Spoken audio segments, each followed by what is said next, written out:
A man found himself thrown into prison, but surprisingly, he felt elated. He discovered there were no towering walls here, and guards were few and far between. What puzzled him was that all the inmates worked diligently without a single attempt at escape. Just as he was wondering about this strange phenomenon, the warden stepped forward to explain. This prison never relied on violence to control inmates. Instead, it used collars worn around their necks. If you think those are just decorative accessories, you're dead wrong. Every prisoner gets fitted with a collar and randomly paired with another inmate. Once the distance between any two paired prisoners exceeds 10 meters, the collars instantly explode. To demonstrate, the warden brought out two mannequins for an experiment. One was secured to a cart that drove away while the other remained stationary.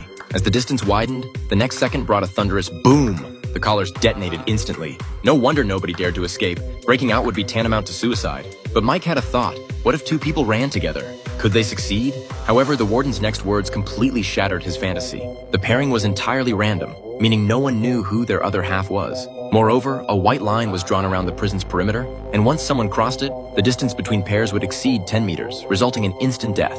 After the briefing ended, all new inmates immediately abandoned any thoughts of escape. Staff members then fitted them with collars one by one, activating them with infrared scanning. From that moment on, prisoners could only behave themselves. Attempting to break out meant certain death.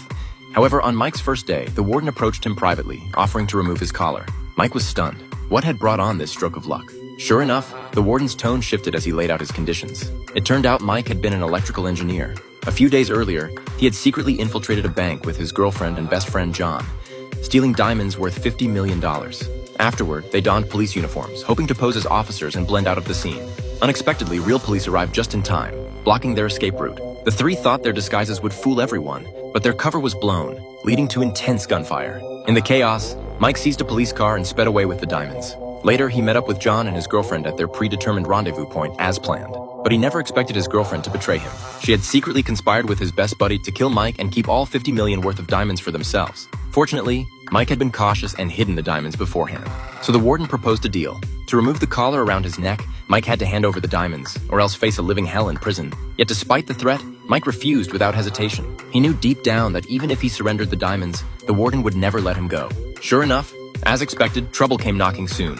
At 3 in the morning, the warden and his men suddenly burst into the cell for a search, discovering contraband hidden under Mike's mattress. In reality, this was a trap planted by the prison boss on orders. Before Mike could explain, he was dragged off to solitary confinement. The isolation cell contained a metal water tank. Mike was forced to climb inside, his body completely submerged in water before the lid was tightly sealed. The next day, thinking it was enough, the warden came personally to ask about the diamond's whereabouts. He expected Mike to surrender, but was shocked to find him casually enjoying a bath inside. You must like it in there. The warden naturally wouldn't give up so easily and ordered the prison boss to torture Mike. Soon enough, Mike was beaten nearly to death. Seeing he still refused to reveal the diamond's secret, the warden had no choice but to temporarily release him. Even after getting out, Mike's life remained difficult. The prison boss's underlings constantly gave him trouble. Someone deliberately tripped him, embarrassing him publicly.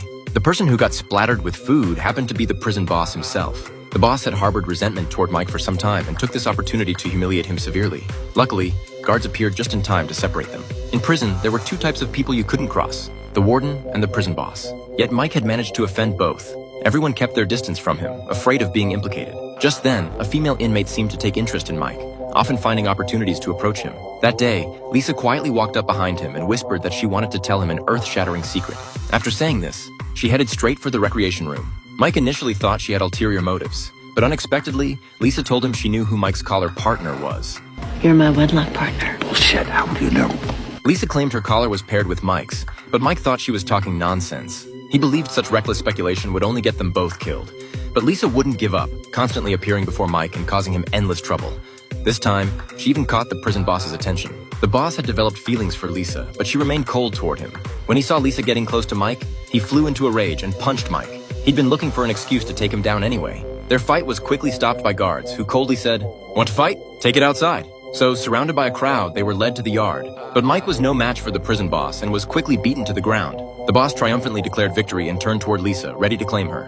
Just then, Mike suddenly grabbed a wooden stick and viciously jammed it into the boss's collar, twisting it hard. A sharp crack sounded as the collar was damaged, followed by urgent alarm sounds. The boss's face went pale as he realized that damaging the collar would also trigger an explosion. Everyone scattered in panic. And coincidentally, one of the boss's underlings' collar also started beeping. No matter how they struggled, the two couldn't escape and ultimately met their end together in front of everyone. The warden immediately ordered an ambulance to rush the injured Mike to the hospital. But while everyone was busy loading him into the vehicle, Lisa slipped into the driver's seat and drove off with the ambulance. Mike's heart sank. He hadn't expected this crazy woman to actually go through with it. The moment the ambulance crossed the white line, Mike thought he was surely dead, but the collar didn't sound or explode. They really were a pair after all. Just as they breathed a sigh of relief, prison guards gave chase. In her panic, Lisa drove down a slope and the vehicle tumbled into a ditch. Fortunately, they were in a mountainous area, and after climbing out, they managed to shake off their pursuers. Meanwhile, the warden's office welcomed two unexpected visitors, Mike's girlfriend and John. They had been secretly collaborating with the warden all along. This escape was deliberately allowed so they could track down the diamond's location. Mike was completely unaware of this. After a day on the run, they checked into a motel.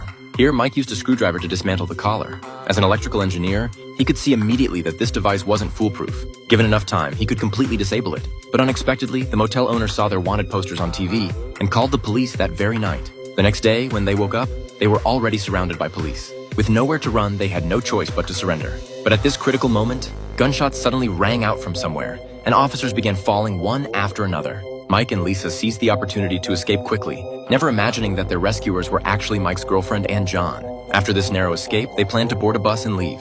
Mike had Lisa get in line while he went to buy tickets. But just then, a police car slowly approached Lisa. In desperation, she crawled into the bus's luggage compartment, accidentally separating from Mike. Mike had just stepped out of the ticket office when he spotted someone dressed remarkably similar to Lisa boarding the bus ahead. He was about to chase after her when he noticed two guards standing at the door. With no other choice, he boarded the bus behind it, urging the driver to follow the vehicle ahead closely. He didn't know Lisa was actually hiding in the rear bus's luggage compartment. The moment the front bus stopped, Mike immediately rushed over, and this scene was witnessed by Lisa from the luggage compartment. So one searched desperately inside the front bus while the other pursued relentlessly from the rear. Soon, the collars around their necks began sounding alarms. Just when Mike thought he'd finally found Lisa, he was shocked to discover the person before him was a complete stranger. Fortunately, the bus arrived at the next station just in time, preventing their distance from exceeding the danger zone, and the collar warnings ceased. After multiple brushes with death, their relationship gradually warmed, but Lisa often looked melancholy, as if she had something to tell Mike, though he always interrupted her.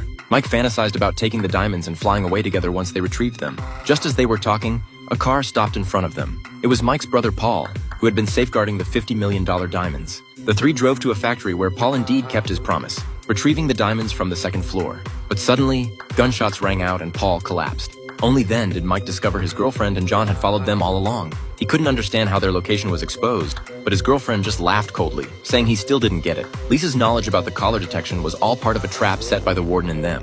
Lisa appeared to be a life or death partner, but was actually secretly providing intelligence to the other side. In just a few days, Mike had experienced two betrayals. He carried the case while confronting the duo, but Lisa suddenly pulled a lever, causing hundreds of pounds of sand to cascade down, crushing John. Mike used the chaos to escape, leading to a chase where both Mike and John ultimately fell into a container. Mike held John hostage, threatening his girlfriend to let them out. Without hesitation, she shot and killed John.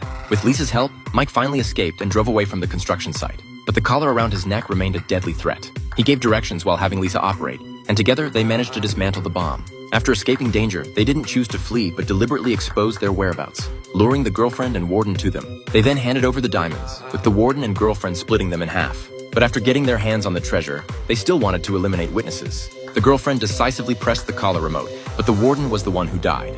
Immediately after, she was blown to pieces herself. It turned out Mike had already tampered with things, secretly placing explosives in their briefcases.